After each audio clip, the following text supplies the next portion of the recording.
Alice's Adventures in Wonderland by Lewis Carroll. Chapter 2. The Pool of Tears. "Curiouser and curiouser," cried Alice. She was so much surprised that for the moment she quite forgot how to speak good English.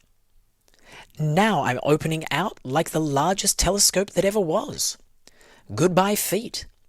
For when she looked down at her feet, they seemed to be almost out of sight.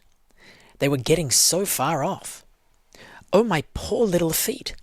I wonder who will put on your shoes and stockings for you now, dears. I'm sure I shan't be able. I shall be a great deal too far off to trouble myself about you.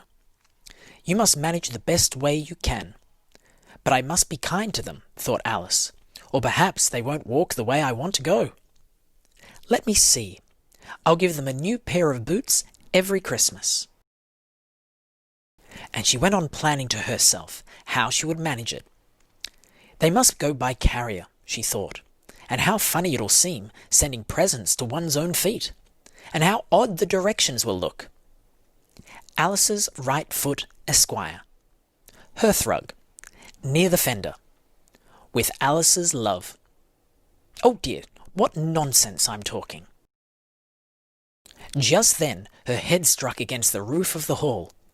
In fact, she was now more than 9 feet high, and she at once took up the little golden key and hurried off to the garden door. Poor Alice! It was as much as she could do, lying down on one side, to look through into the garden with one eye, but to get through was more hopeless than ever. She sat down and began to cry again. "You ought to be ashamed of yourself," said Alice. "A great girl like you." She might well say this. "To go on crying in this way. Stop this moment, I tell you." But she went on all the same, shedding gallons of tears, until there was a large pool all round her, about 4 inches deep and reaching half down the hall. After a time, she heard a little pattering of feet in the distance, and she hastily dried her eyes to see what was coming. It was the White Rabbit returning, splendidly dressed, with a pair of white kid gloves in one hand and a large fan in the other. He came trotting along in a great hurry, muttering to himself as he came, "Oh, the Duchess, the Duchess! Oh, won't she be savage if I've kept her waiting?" Alice felt so desperate that she was ready to ask help of anyone. So, when the rabbit came near her, she began in a low, timid voice, "If you please, sir." The rabbit started violently, dropping the white kid gloves and the fan, and scurried away into the darkness as hard as he could go. Alice took up the fan and gloves, and as the hall was very hot, she kept fanning herself all the time she went on talking. "Dear, dear, how queer everything is today. And yesterday, things went on just as usual. I wonder if I've been changed in the night. Let me think. Was I the same when I got up this morning? I almost think I can remember feeling a little different. But if I'm not the same, the next question is, who in the world am I? Ah, that's the great puzzle." And she began thinking over all the children she knew that were of the same age as herself, to see if she could have been changed for any of them.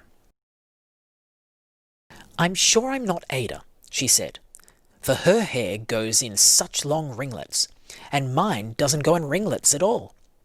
And I'm sure I can't be Mabel, for I know all sorts of things. And she knows such a very little. Besides, she's she, and I'm I. And, oh dear, how puzzling it all is. I'll try if I know all the things I used to know. Let me see. 4 times 5 is 12, and 4 times 6 is 13, and 4 times 7 is... Oh dear, I shall never get to 20 at that rate. However, the multiplication table doesn't signify.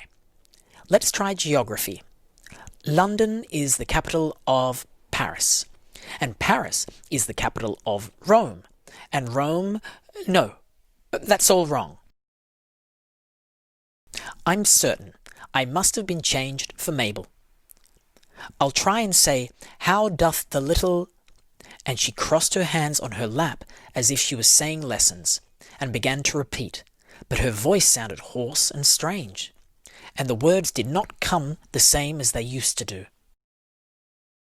How doth the little crocodile improve his shining tail, and pour the waters of the Nile on every golden scale? How cheerfully he seems to grin, how neatly spread his claws, and welcome little fishes in with gently smiling jaws.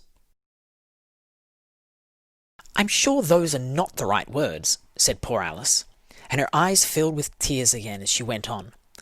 I must be Mabel after all, and I shall have to go and live in that poky little house, and have next to no toys to play with, and, oh, ever so many lessons to learn. Now I've made up my mind about it. If I'm Mabel, I'll stay down here. It'll be no use their putting their heads down and saying, "Come up again, dear." I shall only look up and say, "Who am I then? Tell me that first, and then, if I like being that person, I'll come up. If not, I'll stay down here till I'm somebody else. But, oh dear," cried Alice with a sudden burst of tears, "I do wish they would put their heads down. I am so very tired of being all alone here." As she said this, she looked down at her hands, and was surprised to see that she had put on one of the rabbit's little white kid gloves while she was talking. "How can I have done that?" she thought. "I must be growing small again." She got up and went to the table to measure herself by it, and found that, as nearly as she could guess, she was now about 2 feet high, and was going on shrinking rapidly. She soon found out that the cause of this was the fan she was holding, and she dropped it hastily, just in time to avoid shrinking away altogether. "That was a narrow escape," said Alice, a good deal frightened at the sudden change, but very glad to find herself still in existence. "And now for the garden."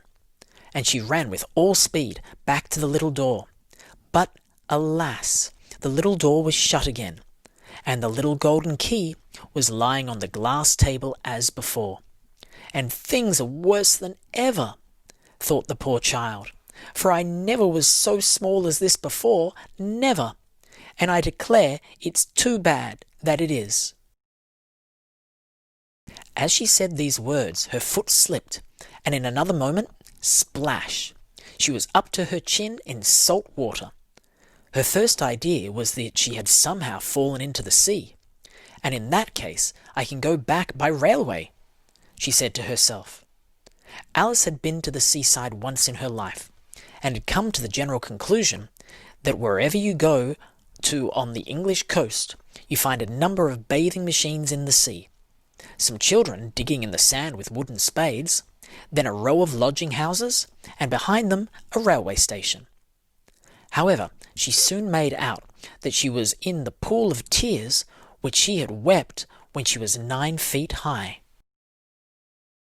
"I wish I hadn't cried so much," said Alice, as she swam about, trying to find her way out. "I shall be punished for it now, I suppose, by being drowned in my own tears. That will be a queer thing, to be sure. However, everything is queer today." Just then she heard something splashing about in the pool a little way off, and she swam nearer to make out what it was. At first she thought it must be a walrus or hippopotamus, but then she remembered how small she was now, and she soon made out that it was only a mouse that had slipped in like herself. Would it be of any use now, thought Alice, to speak to this mouse? Everything is so out of the way down here that I should think very likely it can talk. At any rate, there's no harm in trying. So she began, "Oh, mouse, do you know the way out of this pool? I am very tired of swimming about here. Oh, mouse." Alice thought this must be the right way of speaking to a mouse. She had never done such a thing before, but she remembered having seen in her brother's Latin grammar A mouse, of a mouse, to a mouse, oh mouse. The mouse looked at her rather inquisitively, and seemed to her to wink with one of its little eyes, but it said nothing. Perhaps it doesn't understand English, thought Alice. I dare say it's a French mouse, come over with William the Conqueror. For with all her knowledge of history, Alice had no very clear notion how long ago anything had happened. So she began again. Où est machette? Which was the first sentence in her French lesson book. The mouse gave a sudden leap out of the water and seemed to quiver all over with fright.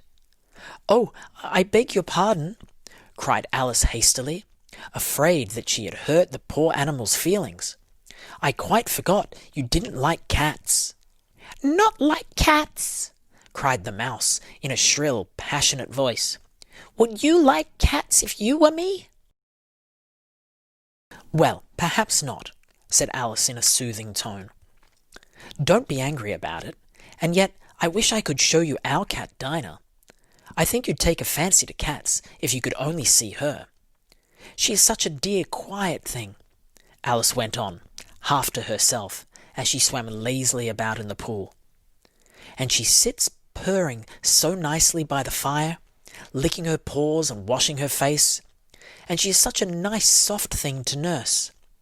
And she's such a capital one for catching mice.